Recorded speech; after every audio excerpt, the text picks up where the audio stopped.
BCB নির্বাচন মানেই উৎসবের আমেজ। কাউন্সিলর আর পরিচালক প্রার্থীদের মিলন মেলা, থাকে গণমাধ্যমের ভিড়, চলে মুহূর্তে মুহূর্তে ভোটের আপডেট দেওয়ার তাড়া। তবে এবার সেই আমেজে কিছুটা ভাটা পড়তে যাচ্ছে। দুপুর ৩টা নাগাদ বাংলাদেশ ক্রিকেট বোর্ড থেকে দেয়া নির্দেশনায় নির্বাচনের সুষ্ঠুতা নিয়ে উঠছে প্রশ্ন। জোন ২ ও ৩-এ মূলত ভোটার ও প্রার্থীদের কার্যক্রম চলমান থাকবে। এই এরিয়ায় গণমাধ্যমের যাওয়ায় নিষেধাজ্ঞা দিয়ে নোটিশ দিয়েছে নির্বাচন কমিশন।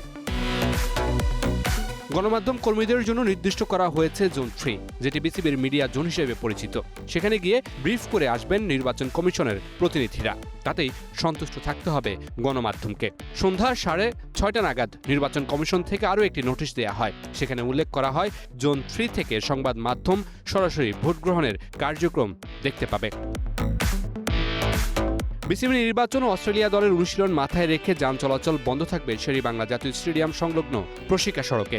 সকাল ৮টা থেকে সন্ধ্যা ৬টা পর্যন্ত বন্ধ থাকবে এই রোড। সকাল 10টায় ভোট গ্রহণ শুরু হয়ে শেষ হবে বিকাল 4টায়। 6টা নাগাদ জানা যাবে কোন 25 জন হচ্ছেন বিসিবির পরিচালক, আর রাত 8টা নাগাদ জানা যাবে বিসিবির সভাপতির নাম। যদিও অনেকটা অনুমেয় হয়েই আছে কারা আসছেন বাংলাদেশ ক্রিকেট বোর্ডে। Mamunur Rashid, star play, Dhaka.